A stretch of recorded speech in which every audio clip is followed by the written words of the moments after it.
So part 7, Implication to international business. So Adidas has taken various approaches and strategies in recent years to keep being the leader of the sportswear industry. And the recent fluctuation in global economy has made its mission even harder to accomplish. Managers in Adidas are now more concerned than ever about recent trends in how people regard sportswear products, as it's the demand and individual preferences that ultimately shapes the industry itself. So recent surveys and studies has proved that people are now regarding sportswear products a bit slightly different than before, because now they regard sportswear products as leisure rather than just sportswear products.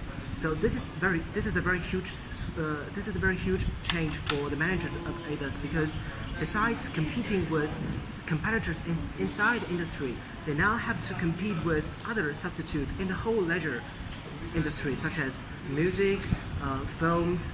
This sounds absurd, but it's true, because with the change of the lifestyle of the customers, it's natural for them to think of sportswear and the sports related to them at their leisure, as a part of the leisure time, and not only as just a mechanical part of their life. So this is something that not only managers of Adidas, but also other managers of other companies should pay attention to. And the second implication, which is also very important, is the focus on emerging markets with a proper pricing and distribution strategy. It contributes to the profitability and the margin of the company in a very big way. And while the intense competition and availability of cheaper substitutes in most developed economies has hurt the pricing ability and margin of the company, emerging markets represent a whole new world yet to be explored. The rising of the middle class and the increasing health consciousness in China, India, Russia, Brazil represents the highest potential market for long-term growth and profitability opportunities. If MCNs, M&Es wants to succeed in grabbing the market share of emerging markets, it would provide profit as well as many other resources that are not easily attainable to the company. However, it goes without saying that doing businesses, carrying out international operations in emerging market has its own risk, and it's sometimes very big risk could be accompanied by them.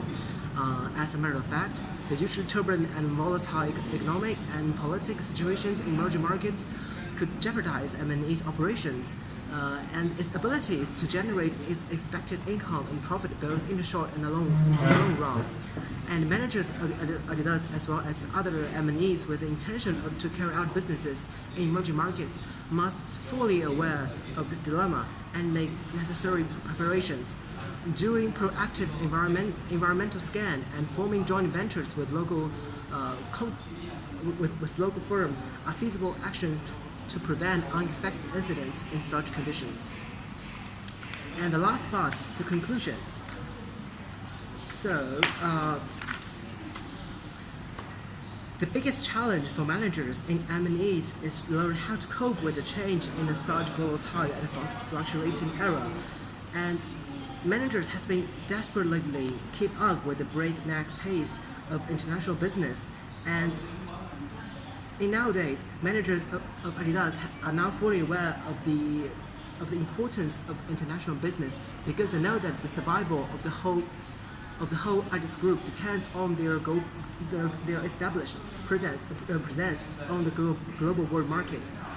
So global marketing is crucial for Adidas Group, as it is the key to generating substantial profits. And what's more, the rapid growth of the middle class in emerging market, alongside with increasing health consciousness, are the future for its substantial growth. The sportswear giant has had rough years back in the 1970s to 1980s, when the company deployed the grand strategy of expanding into leisure wear. But luckily, globalization has brought a second wind to Adidas. Today, managers have learned to better understand customers. They work both with design teams and athletes and find out what's best for customers. This approach, combined with its efficient global strategy, has enabled Adidas to provide all kinds of choices to customers, and as a result, keeping its unique brand identity and focusing on its core competencies.